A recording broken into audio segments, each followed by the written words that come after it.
Привет, друзья! Меня зовут Дмитрий Куликов, и периодически я езжу с прицепом, перевожу разные грузы, завязываю их, и в одном из предыдущих видео, подсказка где-то сверху, вы можете видеть, как я привязывал груз обычной веревкой. Обычной веревкой не все пользуются, чаще пользуются современными вот такими вот ремнями, но обычно они вот так вот валяются, эти ремни, никто не знает, они путаются, никто не знает, как их правильно складывать. И в сегодняшнем ролике я хочу рассказать, как сделать для хранения вот такой вот моточек, который ничего с ним не будет, никуда он не денется, и он как был, так и будет. И можете вы его убрать куда-то себе в гараж, в багажник или в прицеп положить, и он не раз болтается.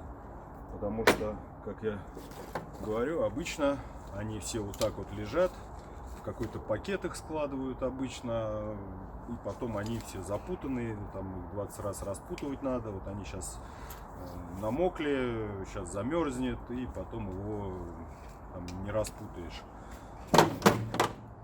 Итак, давайте начинать. Но начинать мы будем в гараже, где потеплее немножко. Поехали. Итак, как сделать кулечек наш, вот эту для хранения связочку? Все очень просто. Сейчас я буду рассказывать медленно, чтобы вы могли все это самостоятельно воспроизвести первый раз, и потом уже спокойно могли делать у себя со своими стяжками, с которыми вы работаете, которыми прикручиваете, привязываете разные грузы. Итак, сложили вот этот вот стягивающий храповой механизм, берете ремешок второй, находите конец, так вот, но ровно, вот он у вас будет вот так зацепляться. Поэтому он должен быть вот так вот. И он снизу. Ремень у меня, конечно, длинноват. 8 метров, по-моему. Или 10. Неважно. Вот. Вставляете его. Вот, видите? Снизу.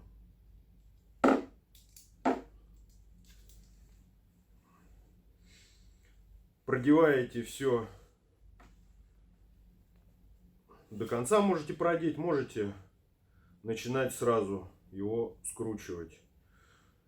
Скручивать можно плотненько, можно не плотно.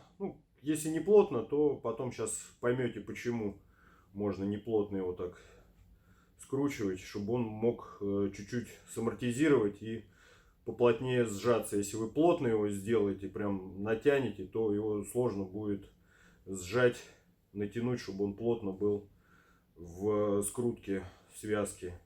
И вот так вот постепенно скручиваете ваш ремень.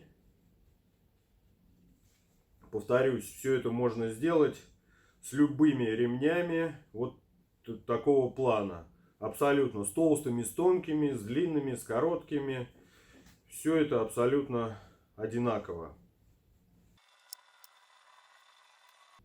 Вот что у нас получилось. Вот нужно оставить небольшой краешек.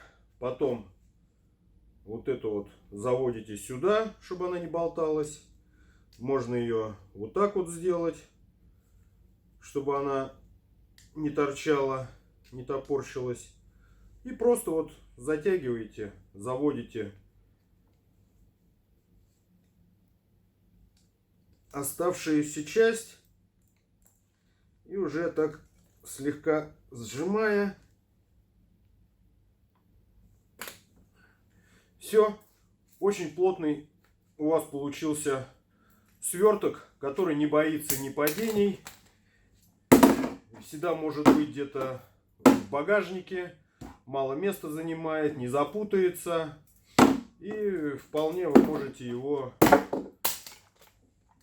как-то перевозить и не бояться, что он у вас развернется, где-то там потеряется. Другой немаловажный аспект полезности данной скрутки — это удобство развертывания, что называется, в действии, то есть скорость. То есть открыли, бросили, зацепили где вам надо и просто разворачиваете. Далее цепляете второй узел и все.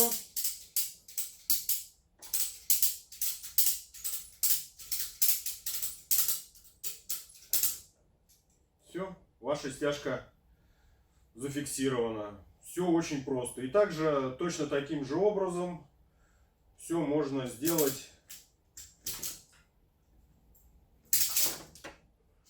и обратно.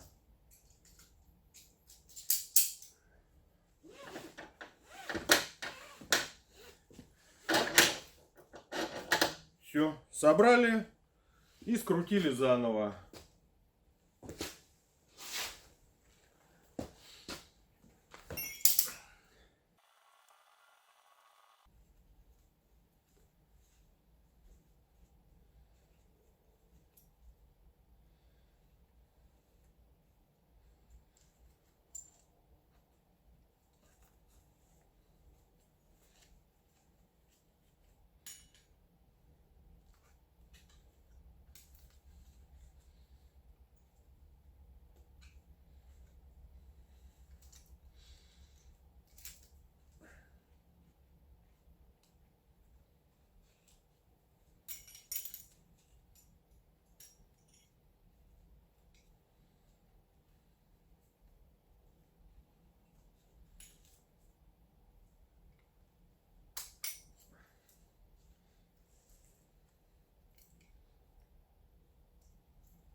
Вот таким вот способом можно делать такие вот удобные моточки, чтобы ваши стяжки хранились в удобном виде.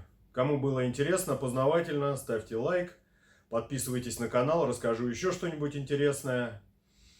Ну а пока. Спасибо, что смотрите. Пока.